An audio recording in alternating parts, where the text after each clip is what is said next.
This week we're going to discuss the movie Wheels on Meals from Hong Kong in the 80s and a manga from Japan called Nana.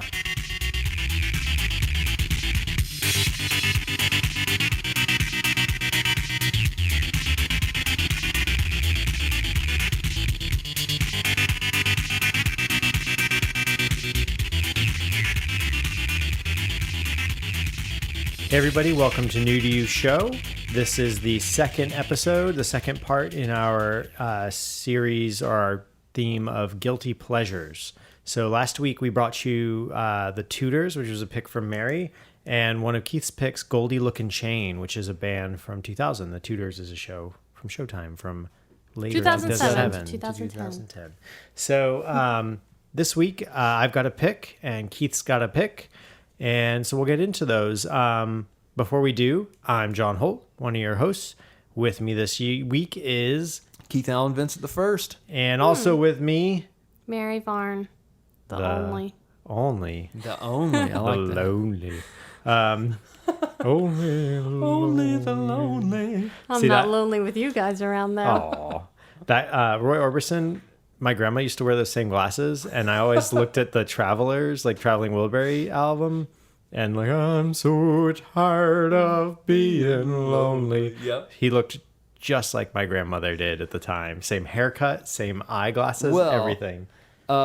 Johnny Cash tells a really funny story about Roy Orbison, who lived near him.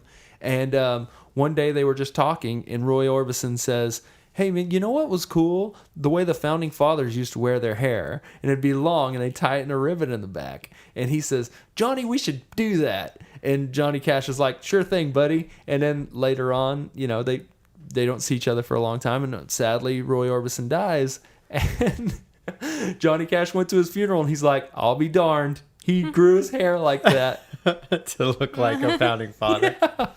Nice.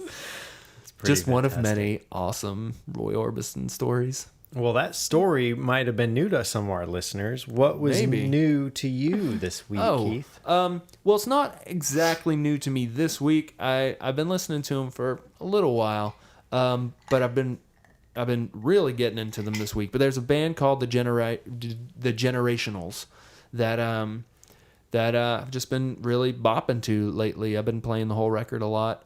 They've got an album called Hiza that I really like, and just some amazing singles, just songs that you can't help but toe tap to. And anyone who I am with, if I know they're not at work, I'm like, check this video out, So, Nice. But they've got a song called "Put a Light On," and it's like just a very infectious tune. So Cool. Yeah, cool. check them out. The I will. Generationals. Thanks. Where'd you run into them? How'd you find them? Somebody sent me the video on IM, Nice. and I've been trying to return the favor. It was a bot. It was the Generations like marketing bot. No, actually, our buddy Phil Andrews. Oh, awesome. Yeah, sent me that. Yeah. So, Mary, what was new to you this past week? Well, you and I have been watching Orange is the New Black, Ooh. the Netflix series, a Netflix original series streaming. And I really like it a lot. It came out a little while ago, but we didn't try watching it at all until recently. We haven't finished it, probably about halfway through. I'm not sure how many episodes there are, but I'm really enjoying We're it. about 6 episodes in right now. Yeah, it's really, it's about, it's kind of like wasp type woman who is incarcerated for a prior crime she had committed, and she's in prison, and she'll be there supposedly for 15 months, and it's really funny but also poignant because it touches on the other inmates' stories, and I just really like it. You don't usually see stories about incarcerated people, about women, a lot of different races, and there's a trans woman, and it's just kind of a different, it's not something you see every day, I guess, and I think it's done really well. And The acting in it's really good. We already watched it. Cool. My fiance and I already watched it. but it's based on a true story. Oh, it is? Loosely, very I didn't know loosely. that. I mean, there's a diversion, but the I heard an interview with the lady who wrote it, who lives in Brooklyn. Oh, sweet. But she is way cooler than the show. I honestly thought that the show got a little hokey after a while. But hearing her interviewed, I like her way better than the show, because, you know, she wasn't like Pollyannish about the whole thing. She you know, she said she prepared and all that. But when the you know, when the interviewer was asking her about, you know, what did you think about, you know, being sentenced and all this, she's like, listen, I did that. And it's what she did is almost identical to what she did in the show. Oh, this is an interview with the author. Who is also it's a author is the biography, person it's based an on? autobiography. She wrote a book called Orange is the New Black. And it was about Piper her. something. Yep. Oh, okay. So is the creator the person credited? No, that's the the creator. director. Yeah. Creator. Okay. But her real name is Piper something, I'm pretty sure. Okay. And she wrote this book about this thing happening to her. And they kind of were like, oh, this is great. We'll turn it into a new show. And that's but a lot of the things are similar. Well, I can't say much because it gives away too much about the show. But the crime is almost identical to what really happened. Yeah, I really want to listen to interviews and all that, but I'm like waiting until I just finish the show to. Yeah, well, she doesn't give anything dive away. into So things. she did a big press push before the show really. Anyone, so she couldn't give any spoilers. Do you know how anyway. accurate the portrayal of the prison life, that kind of prison, that federal? I really, is? she didn't mention any of that, except that I grew up in a town with 2 prisons, and I don't think any of that stuff's well. The infrastructure of the prison might be like that with the cuts and all that stuff, but the interaction between the guards and the inmates was nothing like what I've ever heard is allowed. Oh, because it's any too prisons. familiar. They can't go walk among people in general population. But this and stuff seemed like a this. really low security kind of prison that she's maybe. in, right? There were 2 prisons in my It's a federal. county. It's also a federal prison. Yeah, too. which might be different. But the both of them were state prisons where I grew up. But the one was really low. Was a really low risk prison. Like it was a low security. low security one, and the other one was super secure. In max. fact, James Earl Ray was there for years. But in the low risk, the low security one, still you just didn't have that much interaction between the guards and stuff. They weren't. It would have been really hard for them to do a lot of the things they do in this show. Yeah. Based on what I know anyway. And it might be different at different prisons, but Gotcha. Right. it seemed a little stretchy. Yeah. Another thing to say to the show is the Regina Spektor opening song is a total love earworm. that. Yeah. Fantastic. I mean, it in of itself is like a reason never to fast forward the credits. It's such a good song. And what they cut the song to, that opener's great. Like, Is that close-ups of real? I think they're prisoners? real, inmates. it's really, really well done. Like, really smart. For sure. Yeah. So, John, what was new to you? Well, I went with you and one of our buddies who Keith has worked with before, Adam Sachs, and to a Williamsburg cinema and saw The World's End, which is Simon Pegg, Nick Frost, Edgar Wright film, sort of the third in the Loose Coronet trilogy. So Shaun of the Dead, Hot Fuzz, and now World's End. Whoa. Whoever said it was a trilogy? It Well- could keep going. Well, they were saying All I'm that this, saying is they're it's saying not So far, over. it's a trilogy. Yeah. Right. So this one is, the loose story is that you've got these guys On who, a pub crawl. Yeah, on a pub crawl, but they used to be the shit back in high school, and so the leader of the gang is Well, they thought they were. getting the boys back together. So in 1990 they were cool, and now 23 years later or something, they're getting back together and they're gonna finish be this cool pub again. crawl or whatever. Right. and it takes a few twists and gets pretty silly. And I'd say not nearly as balanced and good a movie as Shaun of the Dead, but it's fun. You just have to go in with the right expectation. How's it compare to Hot Fuzz? I haven't seen it. So Really? Yeah, that's one I You skipped. should borrow it. I have it on DVD. No. I think Yeah. it's on Netflix as well. Probably. Yeah, it's been a while. I only saw Hot Fuzz once in the theater. I think I liked Hot Fuzz more as well. But this was fun. Yeah, I think you just kind of have to. There's a lot of suspension and a lot of like, this is not like Shaun of the Dead where it's like a little comedic, but still pretty well grounded and almost a little more ironic in that they're poking fun at a lot of the tropes. This one is pretty like, it's more cartoony and you just kind of go with it, and it's action movie-y Yeah. ish. So yeah, it's Well, I like that fun, in though. each. So I mean, I haven't seen this one, but in Shaun of the Dead and in Hot Fuzz, they both kind of take on a genre of movies. You Yeah. know, the buddy cop movie in Hot Fuzz and the zombie horror film in Shaun of the Dead. Is this one based on? Does this one kind of? It's almost worlds like end? this is like an 80s reunion meets like a Village of the Damned. All kind of right. thing. It's a lot of zombie parallels though. I mean, it's it's like a little more sci-fi. yeah, it's wacky. it's right. But yeah, Zombies are Better than sci-fi. Willow? it's probably on par with Willow. Oh, okay. So I'd say You it's can't a flat ask me C. that because I have a different rating system. Hello, who told me? Tommy says Willow's a C, and you're wrong. So Tommy the cat says that nothing's better than Willow. yeah. right. So let's You get are on. great. Let's get on to some things that some people might consider Willow a really good movie, but not want to tell other people about it. Might be sort of like they might be Like a guilty. pleasure. Yeah. I will come out and I'll say it. I love Willow. I'm not shamed. I don't even consider it a guilty pleasure. But you still give it a C? Yep. I can love an average movie. Yeah.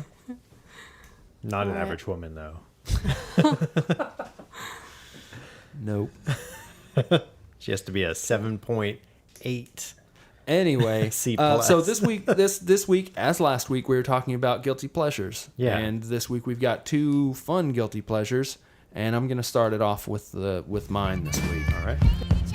But inside the mind. But inside the mind. プロジェクト A のスペシャルスタッフが送る正月映画決定版 So we on our panel the last 2 weeks we've only had 3 of us. So I don't know how I got lucky and got to pick 2 different things, but I did. I lucked out, and I got a free falafel sandwich. I don't know how this keeps happening. Anyway, again with guilty pleasures, like I said last week, it's kind of a difficult thing to pick because you don't want to pick something that's such a guilty pleasure that you couldn't recommend it to your friends or to people. But I'm going to this week because the movie I'm picking is really, really not easy to watch, and it's a real, true guilty pleasure. I'm talking about 1984 Golden Harvest Productions movie called Wheels on Meals, and what it is it's the trifecta of kung fu action stars all in one movie. It had Jackie Chan, Samo Hung, and Yuen Baio all in the same movie. And at the time, these guys were the top-notch Hong Kong kung fu movie action stars. Period. This actually marked. I don't know if this was. I think this was the second movie that they were all in together. They all trained together at the same opera house, the Peking Opera House, when they were kids, and so they were familiar with one another growing up. They came up through the movies together at the same time as well, and this was kind of the culmination of we're all big enough that we can start calling shots in our movies, and we want to work together. And they made a couple together. Project A they made together, which is I think way better than this movie, but I couldn't say it's a guilty pleasure because it's good. And they made a couple movies called Lucky Stars together. That's Samo Hung also directed. Samo Hung, who people might know these days because he was in a show with Don Johnson in the 90s. I'm forgetting the name of it, but it was in San Francisco. Oh well, I should have researched. But he's a kung fu action star. He's been around forever, and he's great because comedically he does not look like he's kind of a round guy. He does not look like a kung fu action star, but he can do all the stunts. He can do all the choreography. He's just great, but he just does not look the part. And he directed this movie, and it's a silly movie about two brothers that live in, no, not brothers, two friends that live in Barcelona. Yep. And they drive around a van and serve food to people. It's it's a Chinese food van. Yeah, exactly. And they pull up to like famous sites in Barcelona. Like the stairs. But it's a really cool van. Yeah, that's part of the fun. In the 80s, everyone had a cool vehicle or a cool, Kit or the General Lee or the A-Team van. Everybody had a cool vehicle, and they have an awesome Mitsubishi van that converts into a kitchen. And so Yuen Baio takes orders and cooks in his kung fu way, and Jackie Chan delivers them on a skateboard, but kung fu skateboard style. And it's just a silly. Why it's a guilty pleasure is that it's a really silly movie, and the comedy is sometimes cringeworthy. Yeah. But these guys, I truly think that Jackie Chan is an amazing comedian. I truly believe that, and I truly believe that Samo Hung also is an amazing comedian. If you look at their movies throughout the years, they really truly take physical comedy to levels that no one has ever came close to.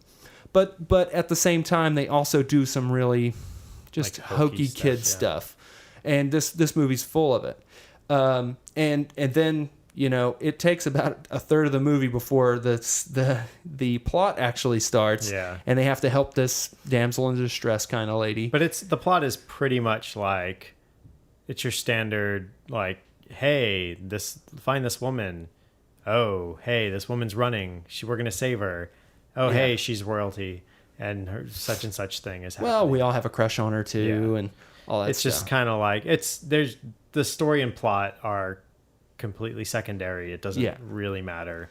Yeah, but that's why I'm saying it's a guilty pleasure. It's not so bad that you want to turn it off though. But if you are watching this and you feel like turning it off, wait for it, because this movie has some of the best stunts and definitely, in my opinion, the best fight sequence in any movie ever. Jackie Chan does battle against Benny Urquidez, who a lot of people know as Benny the Jet Urquidez, a real life karate master, mixed martial arts pioneer. He trained. He was in Grosse Point Blank with what's the actor? John Cusack. He was John Cusack's trainer. That's right. And then he like appears in it as well. Yeah. Well, he was his trainer in Lloyd Dobler movie, Say Anything. Oh wow. Yeah. So ever since that movie, he's like, I really do like kickboxing. I'm gonna train. So, but you might want to fact check me. I don't know how accurate that is. I read that somewhere, but it sounded cool. I'm just impressed that you called Say Anything the Lloyd Dobler movie. Yeah, I just forget. That's what happens when I put on the spot. My brain locks up, but I do remember certain things. Anyway, Benny Urquidez is truly lightning fast. His kung fu / kickboxing, whatever you want to call it, is amazing to see on film. And the fight sequence between him and Jackie Chan is worth any silly comedy you have to go through. It is just outstanding. It's like a Gene Kelly dance sequence, except with higher stakes. I mean, the things that these guys do are just amazing, and you'd have to see it to watch it. But at the same time as this amazing fight sequence is happening, Yuen Baio is having an equally amazing fight sequence that they're cutting between. They're cutting between the two fights, and they're both just jaw-dropping. The things these guys, they're at the top of their form. Right. And no one is better at these things than these guys, and they're the best that they're ever going to be at this time period. You just really have to see it. And that's all I'm going to say about it, other than the stunts as well, with any Jackie Chan movie, especially of this time period, are just going to blow your mind. He jumps out of a probably 12-story building. Yeah. Hits an awning, does a flip, lands on the ground. It's real. It's no wires. It's a real stunt. And he does tries, with the comedy, he tries to do it again, misses, hits the ground. It's real. And it's Is just that him too? It was the other guy. Dude. Yeah. Yuen Baio? Yuen Bao is the one who takes the spill. Got it. Well, doesn't Jackie jump out and it rips? That's a later one. Okay. They do that. They just keep doing it. Yeah, the first one is is not a 12-story. It's just like. Oh, got it. But it's still really impressive. Yeah, but It's the second one, he goes all the way from the top. Yep. Yep. Gosh. It's and there's a scene right at the beginning when they fight these motorcycle guys, Oh, yeah. and he just jump kicks this guy off this motorcycle. Guy has to be in the hospital. I mean, I don't know how they do these things, but stunt wise, no movie has so many great stunts as this. No movie has so many great action kung fu fighting action as this. I just and I think that's what I'm going to close it on. I first saw this at the I used to work at a grocery store, and when I'd get off work on the weekends, and I'd go see the I'd get off at hopefully around 11:30, and I'd race to the movie theater, the Coolidge Corner Theater in Boston, and they used to do kung fu movies in the summertime. And I watched so many great kung fu movies. Like midnight kung fu. Yeah, midnight kung fu movies, and that's how I saw this one. Nice. I also saw a great Jet Li movie called Seven Virgin Sword. Really bizarre, great movie. But that's it. What did you think, Holt? I thought it was really long, and the story was like, again, it's something where you could probably take it and just like cut it with music and have a fantastic, like 45-minute long action sequence of cool stuff, like funny gags. I think and cool probably stuff. people already have done that on YouTube. So I mean, there's like the characters and plot is all hokey, and the interaction between the dudes is pretty like, are you thinking what I'm thinking? Yeah. I don't know, because if you're thinking what you're thinking, then that means we're both thinking the same thing. And it's just like, oh God. And that's in dub form too. And so the weird thing is how mean they are to Samo Hung from the very start. yeah, and they just keep kicking him around and stuff. Well, that's one thing to say for this is that since you have someone who's a stunt guy, I mean, the camera is static for a lot of the fights. It's not a whole lot of quick cut around stuff. They really lovingly take in as much of it as they can, and they preserve as much choreography as possible, which is part of showing off the art. So there's not a whole lot of camera trickery, which can be quiet, like a little too quiet for some people's taste, but you get to see the whole thing. Again, it's similar to like a difference between what we were talking a while back between like the Hairspray, seeing people actually doing the dance moves, and a Baz Luhrmann cut on each footstep style thing, where in this you get to see the whole fight break down, and there aren't too many cuts, and it means very long sequences of, and that's great. Like you get to see more, you get to see the flow that they're going for in their choreography and the complexity of the choreography with multiple people and these long fights. And then they're really long, like in the actors themselves within the story of the movie are getting like really worn out, and you as a viewer are just like, gosh, how are they doing this? And it's funny because as they go along, their faces are getting, and you don't see this in many movies where during the fight their faces are swelling up and getting like bruised and stuff.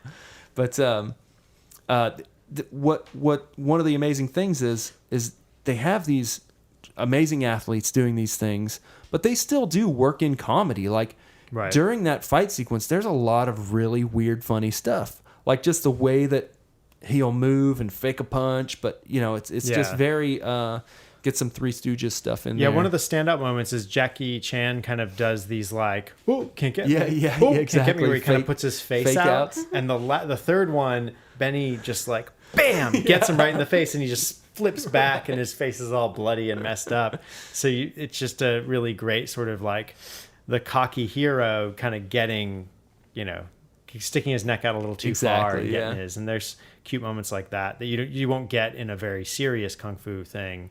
The hero only gets beat down so that he can rise up. Exactly. Whereas in this, it's like he gets beat down because he's being an idiot and not like committing 100% to the fight kind of thing. Well, I mean, over the years, that's, and I don't think he invented this, but that's Jackie Chan's shtick for years, is the, how do I do these amazing, awesome fight scenes, but make it look like I don't want to be in this fight. I mean, this one's a little different in that he does just say like, okay, fine, we're going to fight. Right. But in so many of the movies, it involves him being chased around and trying to avoid it at all costs. And that's where a lot of the comedy comes. Like, he's going to duck under this while they slide this thing, and he's going to jump up and kick him in a certain way. The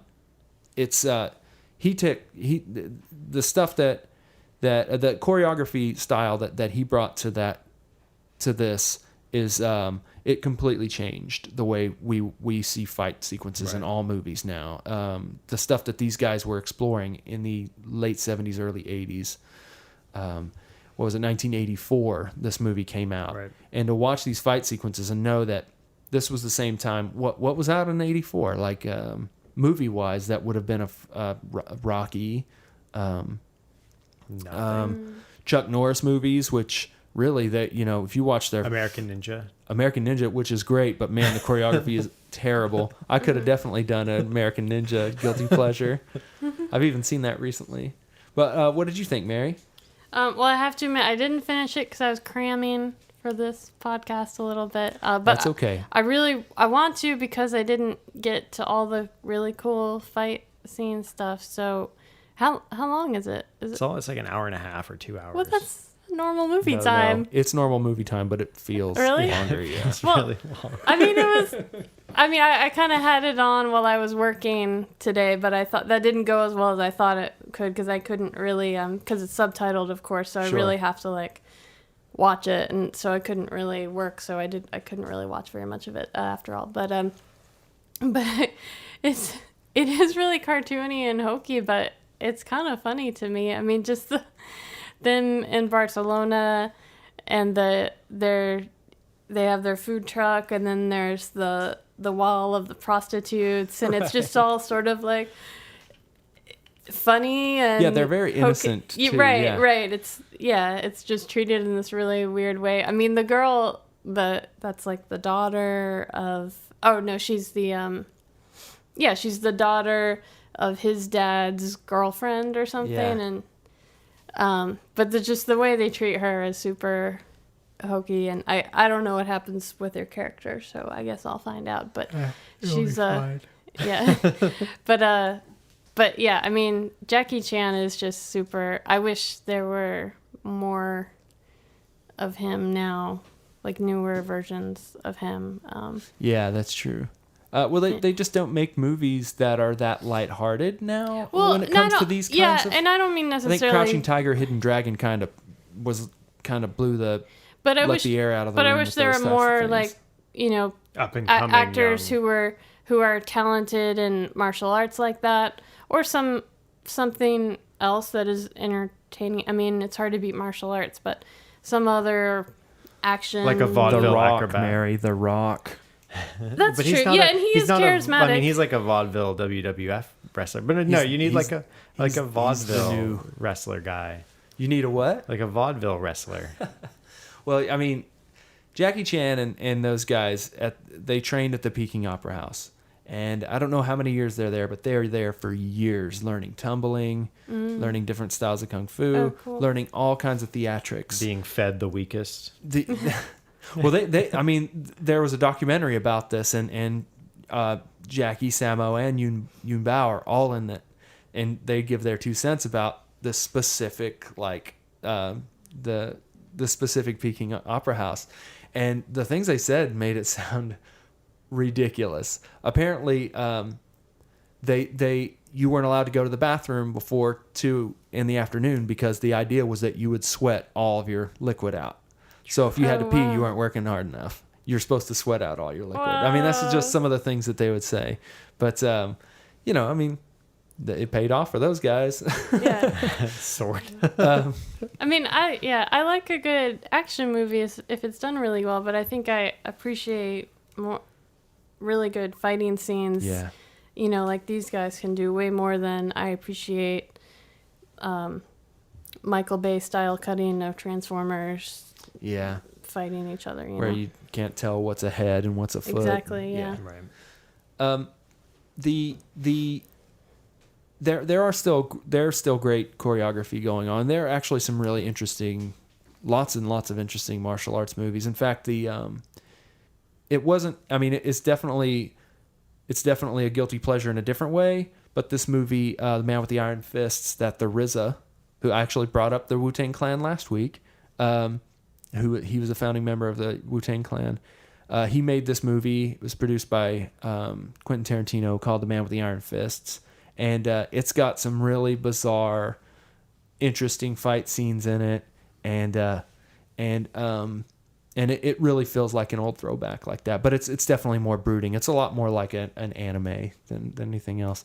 Oh, but gosh, you were saying you wish there was something like this nowadays. The Stephen Chow from China, the guys that make Shaolin Soccer and Kung Fu Hustle. Yeah. I believe that those guys are on that level. I mean, well, talk about comedy, and then they always have the martial arts that just nails it at the end. But I guess, I want to see it more applied towards some of these serious action movies. Oh, okay, yeah. I mean, the comedy stuff is great too, but yeah, I don't want, like I was saying, I don't like the Michael Bay style of.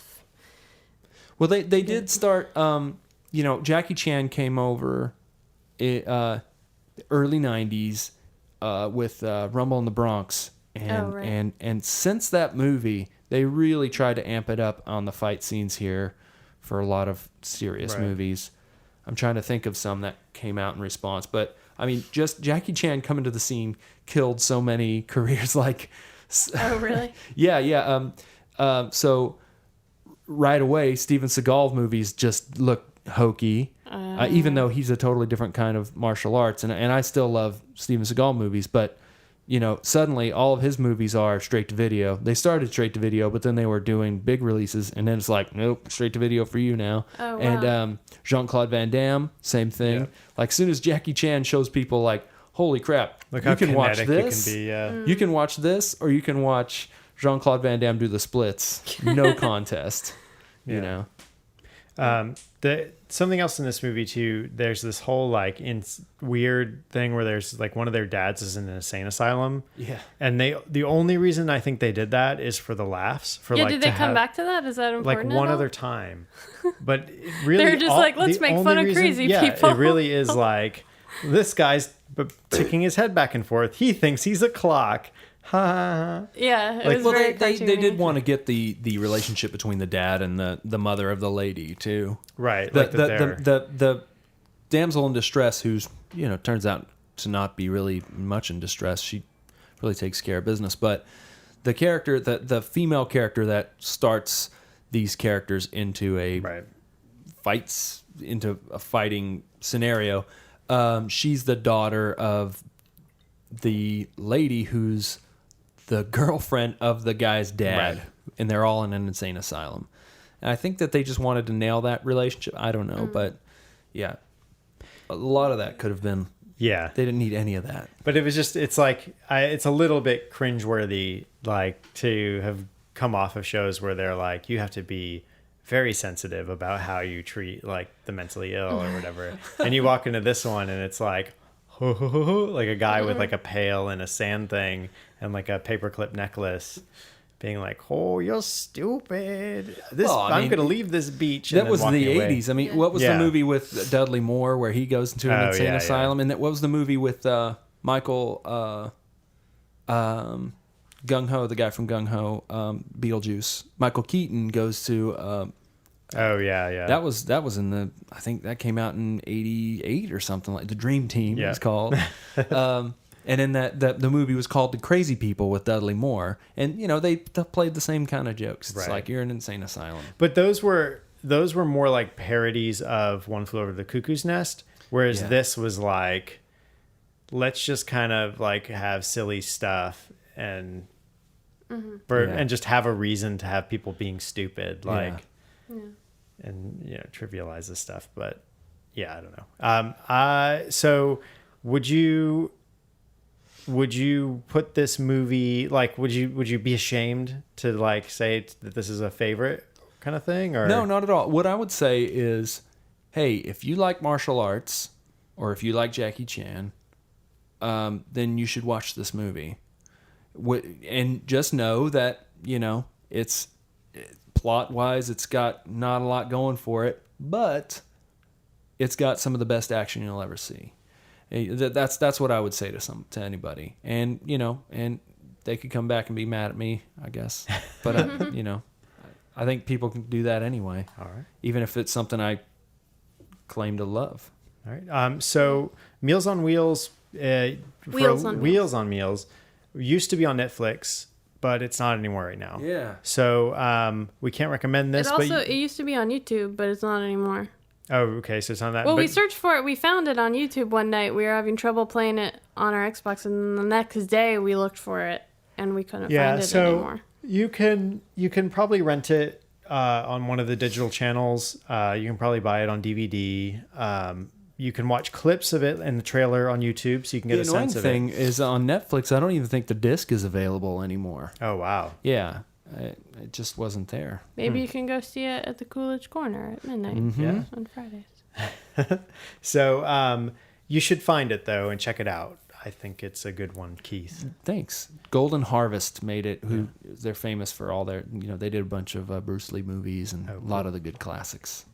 Cool. So Wheels on Meals, 1984. A movie. Willkommen in Barcelona, Spanien. Weltstadt an der Costa Brava.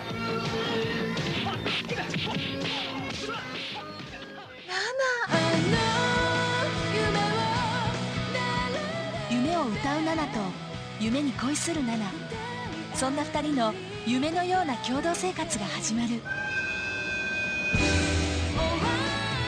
意地ばっかり張ってると幸せ My pick this week is the 2000 to today and manga series Nana from Ai Yazawa. So Ai Yazawa was a fashion student who dropped out of fashion school and started doing manga. And her first big breakout was this series called Paradise Kiss, which is about like a young woman who's like very career or like life oriented and like kind of pushing forward and staying in school and getting the best grades and working on a career, and who is sort of found by these group of fashion students and who decide she is the perfect model. And so they start sort of sucking her into their life, where their ideals are to, create something and make something that they love and is beautiful or whatever. So the aspirations that her parents put onto her start to fall apart. So that's Paradise Kiss. And from there, it leads into this series, which is not related context-wise, but sort of Touches on the same themes. Yeah, some of the similar themes. So this is so Nana started being serialized in this manga magazine called Cookie in Japan. And in the US, it got a release through Viz in 2005. The thing is, the series so far has gone 21 volumes of collected books. But Ai Yazawa in 2009 got really sick and was hospitalized. And she got out in 2010. But nobody knows when if she's going to be able to continue or if she will continue the series. So at volume 21, there's a major turning point in the story, and so it sort of stopped there. So that makes it a little bit interesting. So Nana is actually part of a style or a genre of manga called shoujo, which is That's the girl one. Yeah, the girl drama comics. What's the boy one? What? Not like shoujo is not like pornography or anything. No, I know, but isn't there like a style that's kind of like for boys? I forget the name of it. Well, it's not yaoi is like boy No, on boy I'm not action. talking. I'm not talking about that. Shoyu maybe? Yeah, maybe. Shonen. No, wait. I don't know. Anyhow, but it's a different genre. So anyhow, this one is specifically geared towards young women and women. That's the sort of who this is geared towards. I found it through, this is sort of the tip of a guilty pleasure iceberg for me. So I've actually read like quite a few of these series, Kodama no Ocho and Nana and any number that Have you read all 21 volumes of Nana? I've gotten to it? read 16 of them so far. So is this a volume? This Yeah. is like one manga that's about Yeah, they're about 180 pages. 3/4 of an inch thick. Yeah. Wow. It's about 180 pages. It's in the manga style where you'll have panels that are textless or even entire Right. pages that are textless that are just atmospheric and are, like given emotion or whatever. So Nana's about these two girls, both named Nana. Young ladies out, they're not in Yeah, school. they're women. They're done with college and stuff. Right. Well, they're done with high school. Oh, okay. So, and one is sort of should be going to college and should be kind of following. She's got a normal family structure and all this stuff, and sort of has bad luck with boys. Like she's seeing an older man for a while, and that breaks off. She sort of like goes off to Tokyo to do school, but that kind of falls apart. She follows a boy to Tokyo. Like she's kind of a little bit She's more adrift. ditzy. Yeah. And the other Nana she is dating she's an orphan who's dating this guy who is probably also an orphan, but she's like a punk rocker. She knows exactly what she wants, and that's to work on her craft and find her own fame. And her boyfriend is found by this band, or kind of joins up in this band and is sort of found before her and goes off to Tokyo, and she doesn't go with him because she's going to go to Tokyo and find her own way and find her own fame. And so that's sort of her tension and dilemma. And these two people who are both, one sort of floundering and the other one is focused but also still searching, they end up in each other's lives, and it's a story about the two of them kind of coming apart and together with these other people around them, and the complexities of that. And for me, it's a guilty pleasure because this is the kind of thing where it's white with pink letters and like cute smiley girls on the cover, and every page is like they're either like cooking or cleaning and making silly faces, and it's definitely not a hey, why is this guy with a beard reading this on the subway kind of comic. Right. Yeah. Shoujo is marketed towards a young female audience, a teenage female audience. And the other one I was talking about, the boy one, is shonen, which is marketed towards a young teenage boy audience.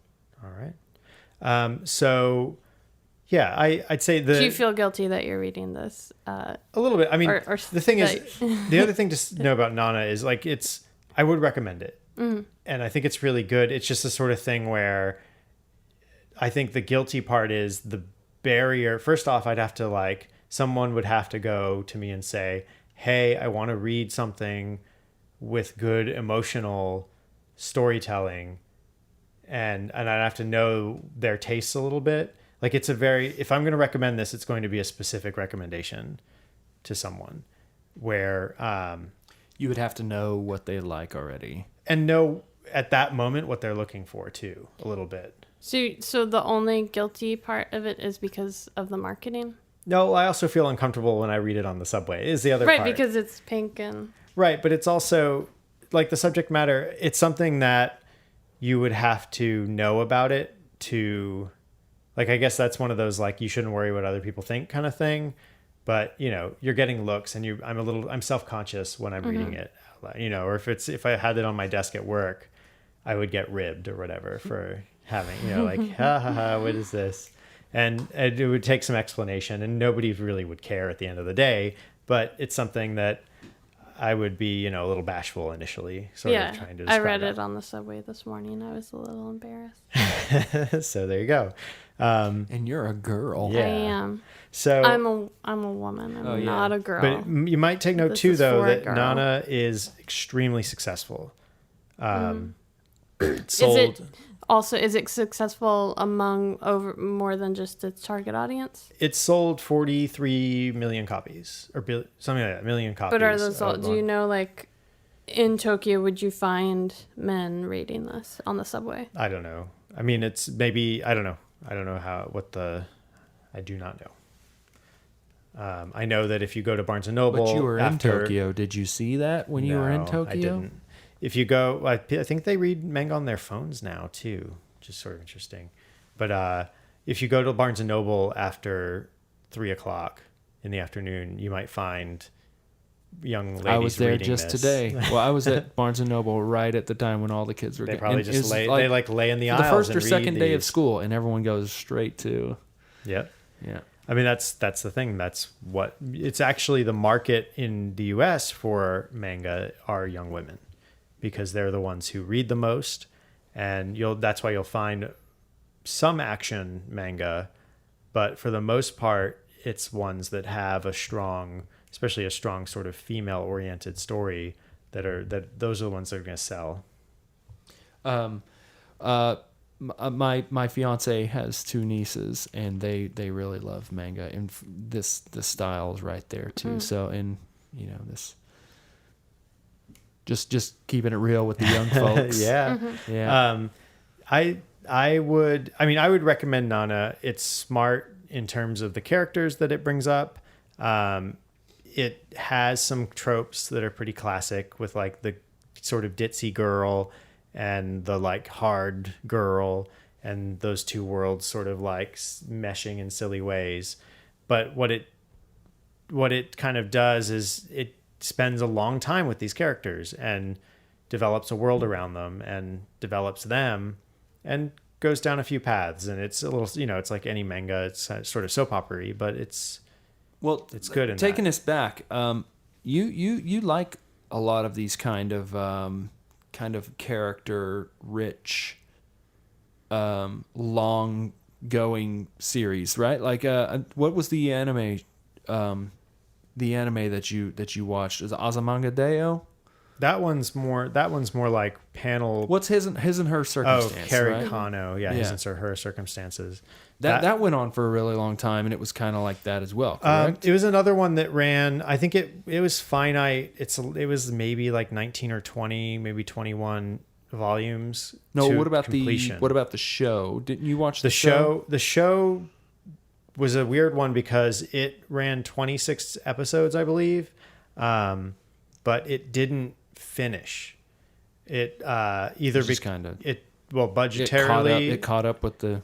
It may have caught it. I don't think it even caught up with its content. I think they just kind of Gainax or whoever who did it didn't. They strained their budget, and by the end there, they just didn't quite finish and the series. even the last few episodes are super funny because They ran out of money. It's all cutouts. That was Azamanga Deo. No. no, it's it was Carrie Carrie Kano, Kano. and they had like paper cutouts I and love things, some but they of the did it techniques really they well. did, Yeah. And the weird stuff they did with photocopies, where the guy's making like a crazy face. So it's Carrie Kano is another. It's in the same vein. It's more comedic than Nana, I think. But that series is phenomenal.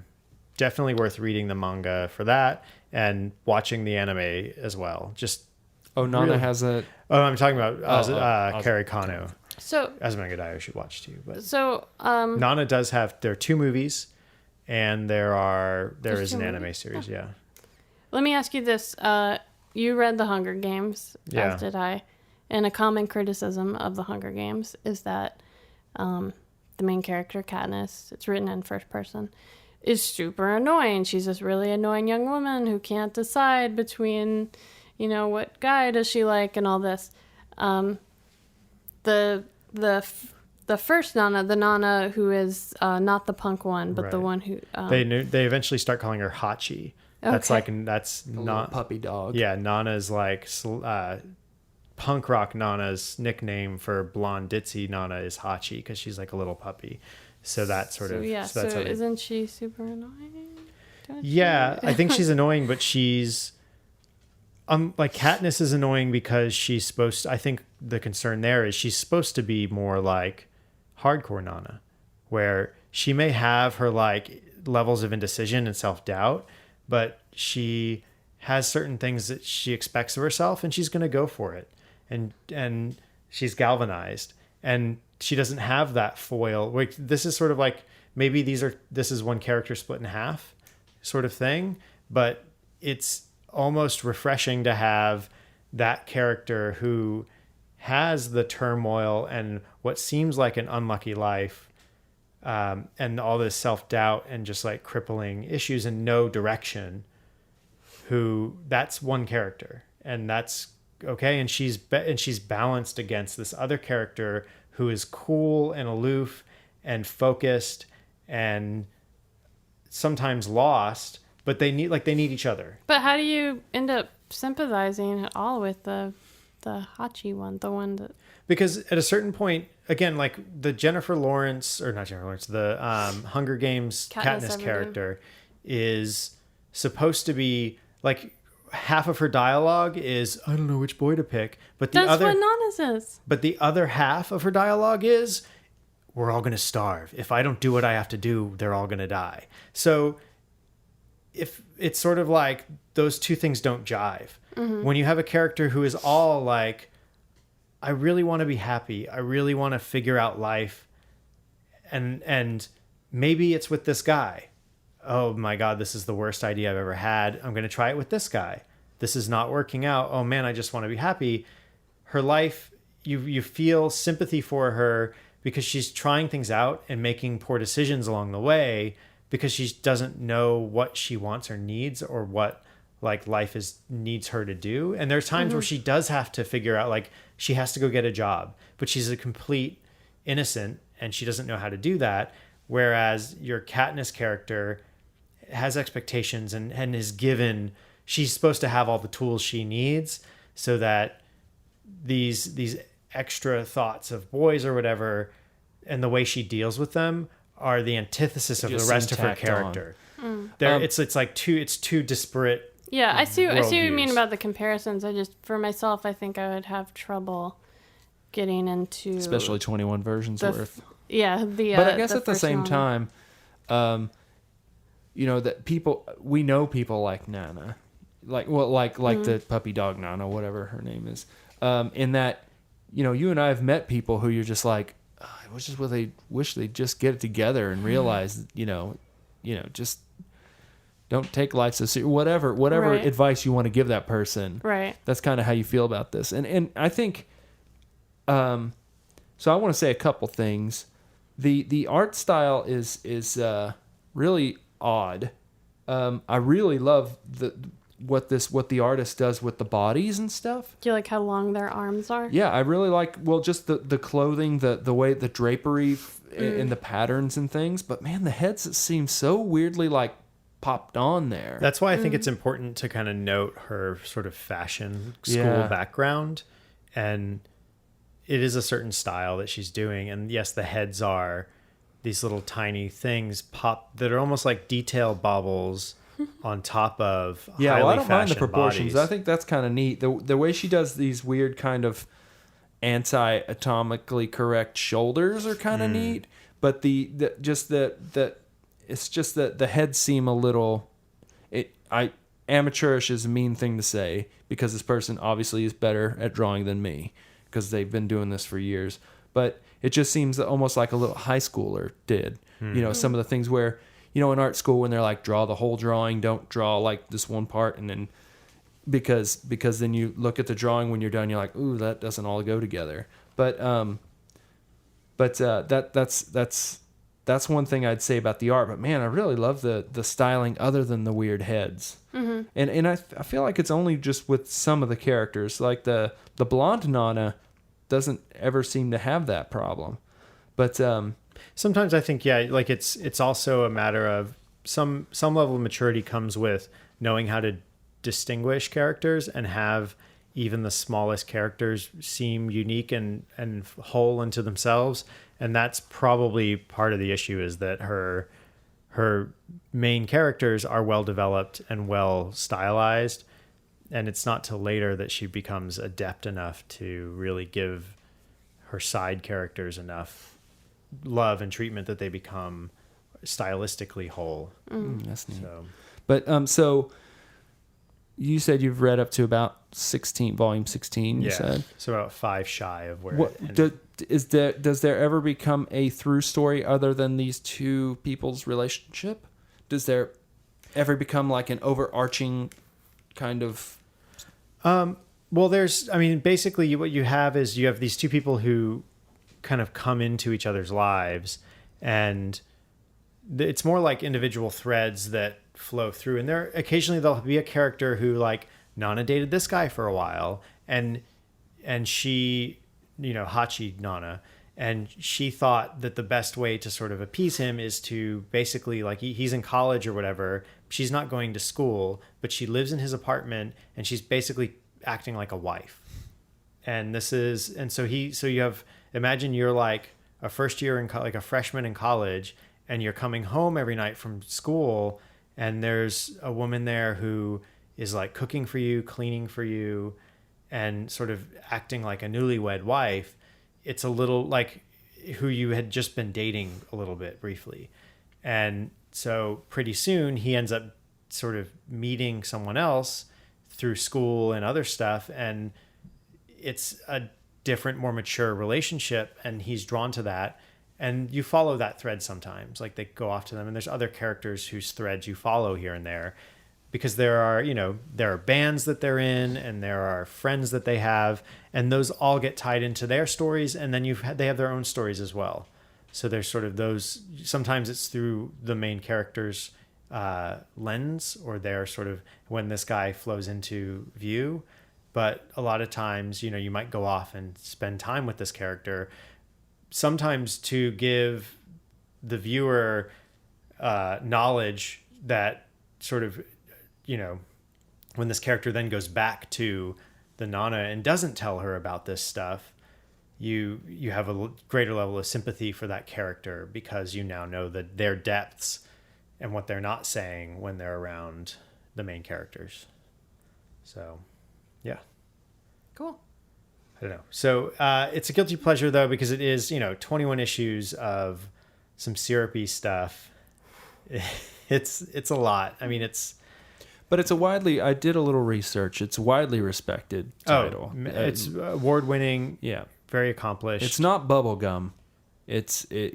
People, what the main thing that I read a lot of people saying is that it's, really well-handled relationships between people. Right. But it's weird, because everything the few things I've read, though, seem very like it's supposed to be about these two ladies, but it's kind of like, now they're dating this guy, now they're dating this guy, now they're dating, you know what I mean? It seems weird that it goes from like they learn life based on the boyfriends that they have or something. It seems really weird.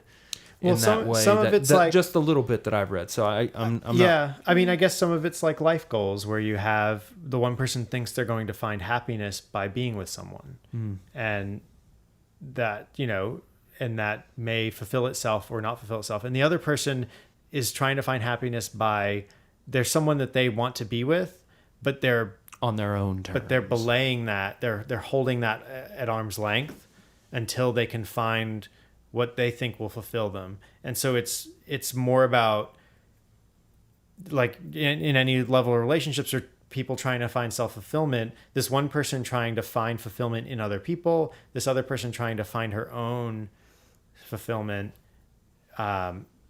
even though she knows that there's happiness with this other person. So it's sort of an interesting, really, it's just that's just one aspect of people trying to navigate, young life and relationships, which are part of life. So that's, it's sort of an interesting. Perfect too for the audience who Right. wants to read about the older, someone Right. slightly older than them. And I think there's nothing wrong with confronting mature sort of themes and bringing out ideas. Like, it's not afraid to talk about, like, yeah, these people were having sex or whatever, or like, I had sex that was not, like, maybe I should have waited, blah, blah, blah, but it was fun. Or, like, it's not shying away from some of those Real talk. and like cultural moire kind of stuff that you might, like, it's not stuffy. It's also a different cultural background a little bit, Yeah. which is refreshing, and I think helps sort of mature, hopefully, the way people who read it, or younger people who read it, or think about relationships as they start to like blossom or whatever. So, But do you think that, I've only read the first volume. Do you think this is a good thing for young women? Do you think is it emphasizing too much just relationships and boys, and knowing that young women already would tend to put that as kind of the Zenith. goal? Yeah. do you think that do you think it treats that in a way of, oh, look at this, look at Nana being so silly, going from guy to guy? Yeah, I think it represents like a well-rounded way of looking at things. It's saying, it's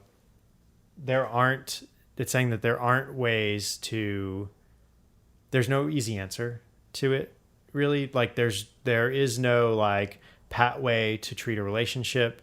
Some stuff's going to work for you, some stuff's not. I think it's just showing that you're going to have problems trying to figure it out. And here are two very different people going through life in very different ways who are still friends. And that's important. Like, really, the strongest relationships in this thing are the friendships, even when the people aren't together. And I think what it does help, like, And over the long run, the relationship between the two friends. right. And whether they're, and as they come apart, or come, like, they may grow closer or further away. Yeah. And that's something that you like. I think it gives perspective, and if anything too, it could make people think about relationships, and I think it's not all about who's seeing who. It really isn't about, like, totally about that. It's about life. right. There's life things, life. but basically it's, girls are thinking about dating or whatever, and there's no reason why they shouldn't. And I don't think this is giving them unhealthy. They should be thinking about their careers, Holt. Yeah. Right. Well, that's the thing. One of the characters, of the two sort of protagonists, one is thinking about that. The other one, who Rock is the music silly, isn't a career. yeah, it is. The sillier one is the one who is being less responsible because she's focused solely on dating, and making her poor decisions around the boys in her life, and being kind of letting, to the point where there are good, decent guys that she's with, like the case in point of the college student. He's a good guy. He does start dating someone else or whatever while seeing her, but you kind of have to be like, well, that's because this is a complex situation where she's making weird decisions, he's making bad choices, and neither of them's being a bad person in that situation. They've just made bad choices that have put them sort of like in a position where they can't really relate or work together relationship wise. And that's, that stuff's going to happen. That's where they learn, and that's where the learning happens. Sounds like the Carrie Diaries. Isn't that I haven't watched it. It's the young version of Sex and the City. Oh, really? Yeah. I don't know if it already Is that a went on show the air that's- and got canceled or what, but yeah, it's a show about young Carrie in high school. Yeah, I mean, I don't know. I haven't I didn't watch too much Sex and the City or whatever, but I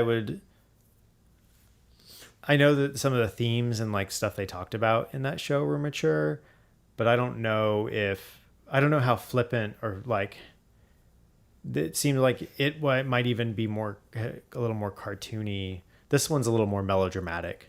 Right, yeah. Sex and the City is like pretty cartoony. And this is kind of verges on syrupy and melodramatic at times, even though there's some comedic moments. It's a sort of a different treatment of relationships and life experience. But yeah. So do you guys have any more thoughts on Nana? Do you think you would read it? I wouldn't read 21 volumes of it. You don't think so? It feels a little like, and I read a bunch of the Scott Pilgrims. It feels a little like Scott Pilgrim, except without the like funny supernatural battle scenes. But a lot of the relationship stuff where it's like this person seeing this person, now they're going, and then they show them on dates, and they're going to the beach. Like a lot of that feels similar. Yeah, I mean, he's drawing from some of the same like shoujo and shonen ideas. Yeah. Mary, any more thoughts on Nana? I don't know how much I would read of it. I would maybe read a little bit more, but... Well, since you recommended it, I would read more than the little bit that I've already read. Yeah. Well then, 21 because I respect you. So you can actually read this. Viz Media puts it out. I don't know if they're still publishing it. I would hope they are. Again, it's only run the 21 volumes so far.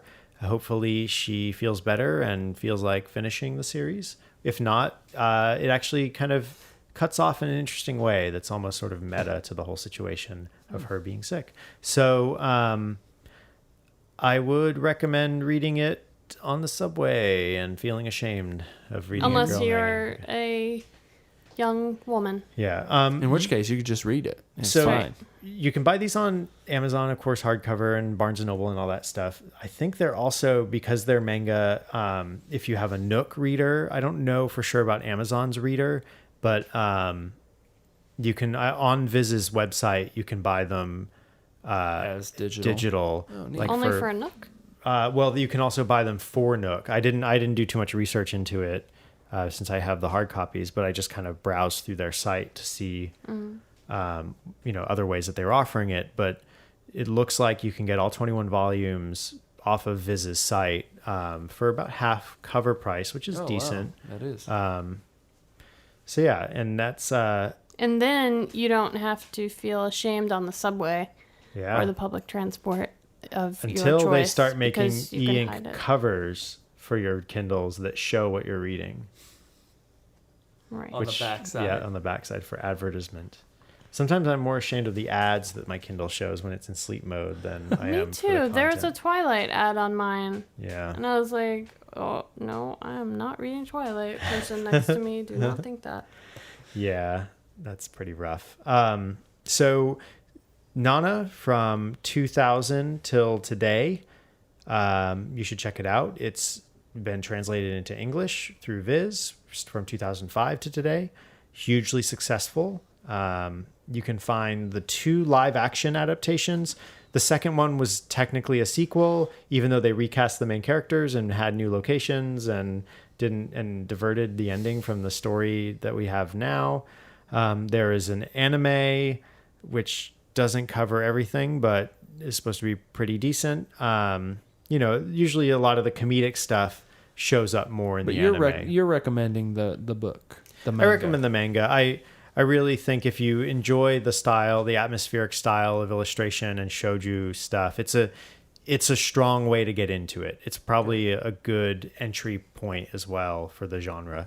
I would recommend it. But again, and just go to a Barnes and Noble and follow the kids sitting on the ground. Yes, I don't recommend doing that. Well, don't follow them. Just follow them to the bathroom, Keith? No, to the source of what they're reading. All right, you're to the children's source where all the children come from. What are you talking about? I'm just looking on the Viz Media iPad app, and it does not seem to be available, at least not directly through the app.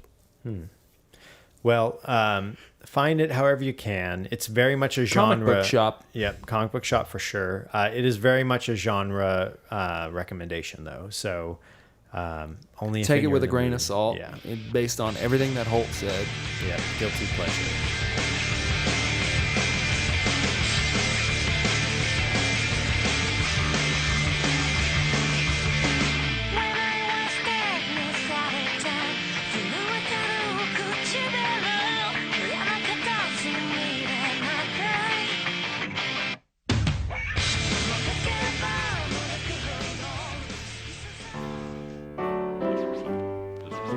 Such a question, there are many possible answers, such as hard work. Feel I'm alone in this whole of existence. I know it takes time, but I'm losing my persistence. The distance is too far to fetch, so I sketch on pages and hope this uncatch the thoughts of my Okay, everybody. This was the second episode in our Guilty Pleasures theme. I was one of your hosts, John Holt. You can find me at Lord Joho. With me this week was Keith Allen Vincent. You can find me on Tumblr on earthlingkeith.tumblr.com. And I'm Mary Varn. You can find me at Mary Varn on Twitter or npccomic.com, where you can read my comic. all right. And laugh. If you like the show, we'd really appreciate it if you could leave an iTunes review. Yeah, even if it's a bad one, like it and send us a review. But what we would also like is for you guys to find out more, if you're interested, about the show and the content that we talked about. Go to the actual website and check out newtoyoushow.com. That's where we'll post some pictures, Exciting and some photos, links. more Yeah. links to information. Yeah, and if you want to leave us comments publicly or whatever, you can follow us and leave us messages on Twitter at newtoyoushow. Yeah. So next week, we're going to be catching into a new theme of nonfiction. Nonfiction. Yeah. So And we may be joined by Adam Murder for those again. Which would our be old great. friend Adam Murder's going to Yeah. come back. Adam Mater. Mater. Yeah, but we call him Murder. Yeah, and that will be a not guilty pleasure to have him on. So Yeah, and it'll be a not guilty pleasure to cover some nonfiction. nonfiction stuff. Yeah. Yeah. Yeah, Maybe we'll all learn something. All right. yeah, about Well, the tutors. From the New to You show, I just want to say it may not be new, but hopefully it was new to you. See you next week. It's all about the music. This pitiful life is all about the music. This pitiful life is all about the music. Be with him together forever, without the limitation of time ever again. So the second coming of the Lord is not dead. They're two separate